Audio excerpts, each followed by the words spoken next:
नमस्कार.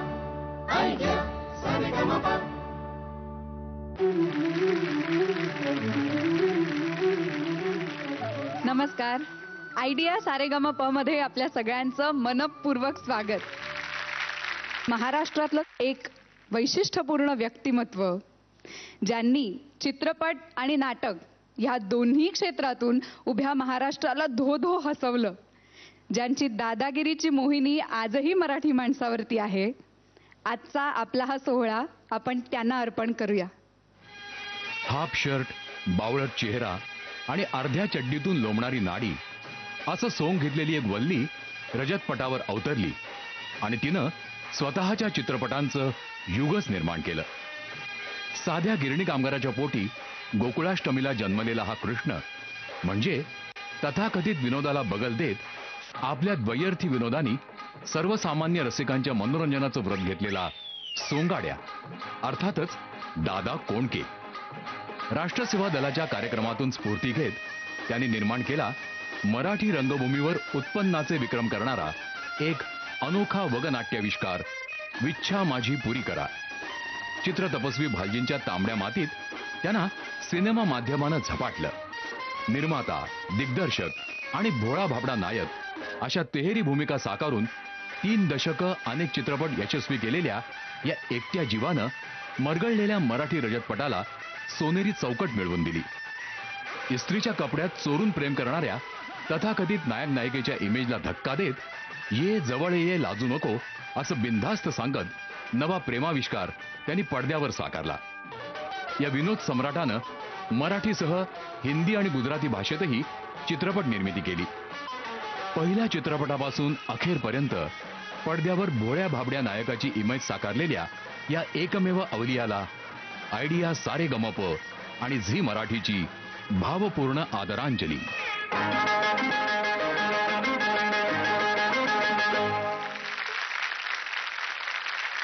दादा कोंडके यांनी उभ्या महाराष्ट्राला हलवून टाकलं, हसवून टाकलं आणि त्यातूनच त्यांनी कायम एक संदेशही देण्याचा सतत प्रयत्न केला. आज आपल्या या आयडिया सारेगमपच्या मंचावरती सोलो नाईट तर त्यांना समर्पित केलेली त्यांच्याच चित्रपटातली डुएट गाणी सादर होणार आहेत. पण या सोहळ्याला सुरुवात करण्यापूर्वी जोरदार टाळ्यांनी स्वागत करूया आपल्या लाडक्या परीक्षकांचं, अजय अतुलचं.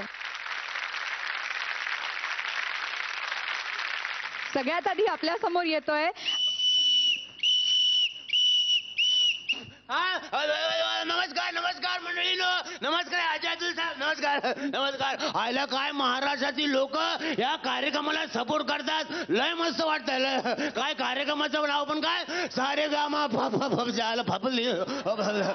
सारेगामा. कोण आहात तुम्ही? समजे लोक मला प्रेमानं दादा म्हणतात. दादात नाही काय म्हणतात, पांडू. ए पांडू हसवत ना. कार्यक्रम सुरू झाला, उशीर झाला तुम्हाला यायला. उशीर का झाला? त्याबद्दल मी तुमची माफी मागतो बरं का. काय झालं, आमच्या डिपार्टमेंट मधल्या माणसानेच मला पकडून ठेवलं होतं पोलीस स्टेशन मध्ये. हो, काय झालं, काल आमच्या इथं एका बिल्डिंगला लागली आग. आता बिल्डिंग मध्ये आग लागली तर म्हटल्यावर मराठी माणूस या धर्म माझा सगळ्यांना वाचवायला पाहिजे नाही का मुलांना, होय का नाही? हो, मग काय गेलो बिल्डिंग मध्ये, शिरलो आणि एकेकाला वडून बाहेर काढलं.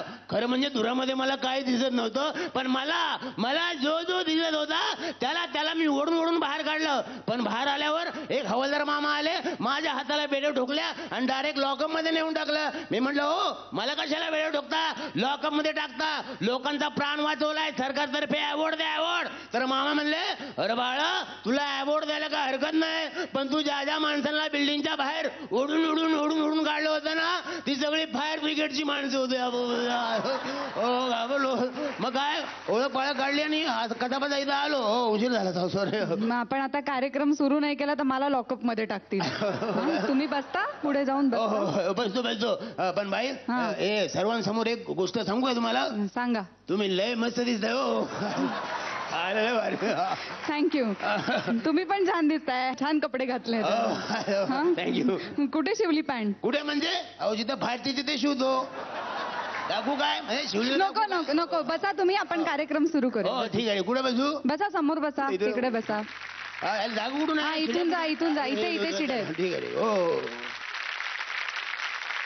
आपण सोहळ्याला सुरुवात करूया. आपल्या समोर येतोय विश्वजित बोरवणकर आणि सावनी रवींद्र. जसं जीवात जीव गुटमळ तसं फिरतीच वाढतंय बळ, तुझ्या तोंडाला तोंड माझं मेळ, अगन गे बघून दुश्मन जळ, वरड गाला लागली कळ, पाणी देम देम गळ, ढगाला लागली कळ, पाणी थेंब थेंब गळ,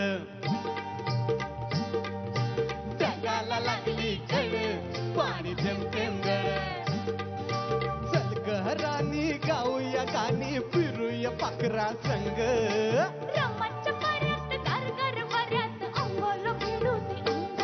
हजव तुझं माझं जुळ, पाणी थेंब थेंब गळ, ढगाला लागली कळ, पाणी थेंब थेंब गळ.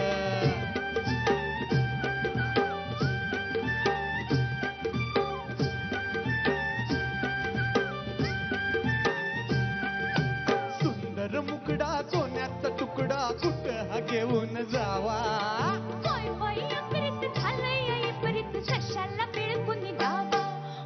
पत्रात पडलंय खुळ, पाणी थेंब थेंब गळ, ढगाला लागली कळ, पाणी थेंब थेंब गळ.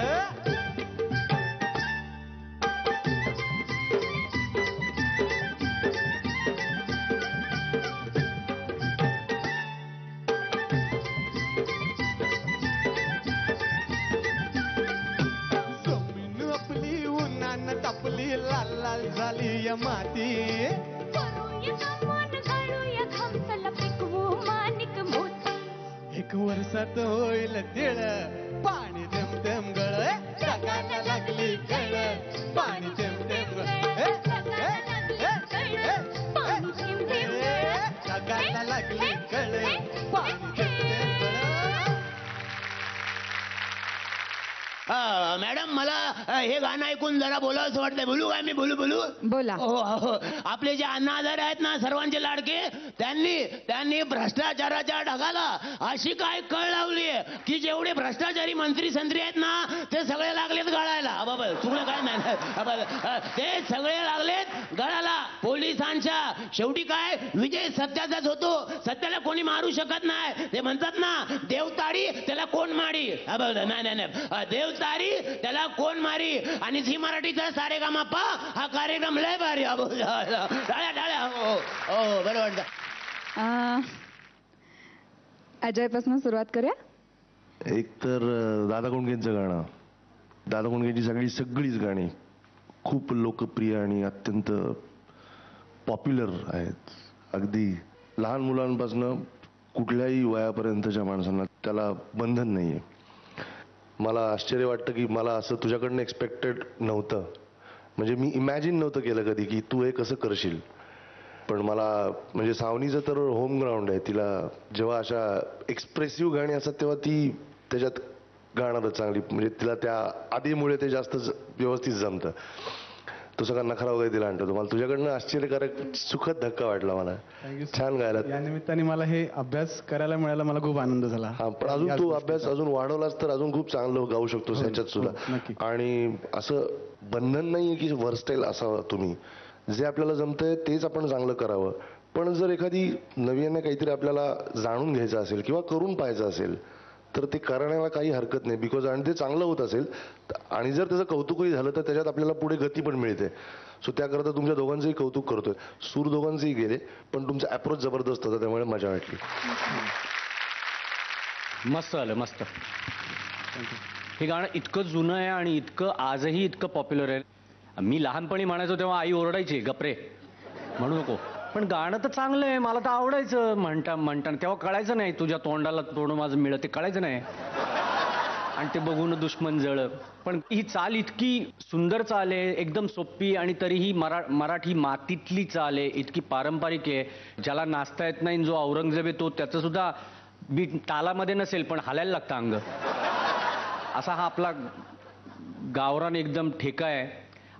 आणि मी दादांचं एक पुस्तक वाचलं मी, एकटा जीव. त्याच्यामधला एक किस्सा आठवतो मला. दादांना शिकारीचा जो शौक होता, तर एकदा असंच शिकारीला गेलेले असताना झाडाखाली ते वाट बघून बघून कंटाळले प्रचंड. शिकार मिळेना आणि पाऊस आला आणि ते पावसाचं पाणी जसं टिप टिप टिप टिप खाली पडायला लागलं तेव्हा सुचलेल्या या ओळी आहेत त्यांना.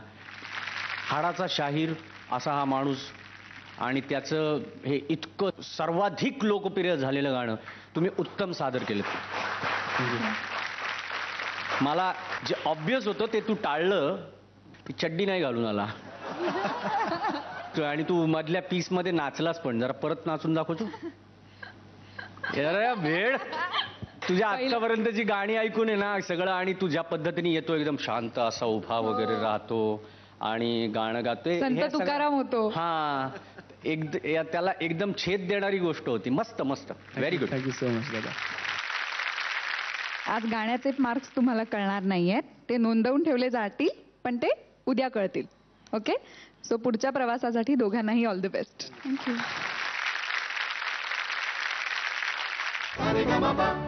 Idea,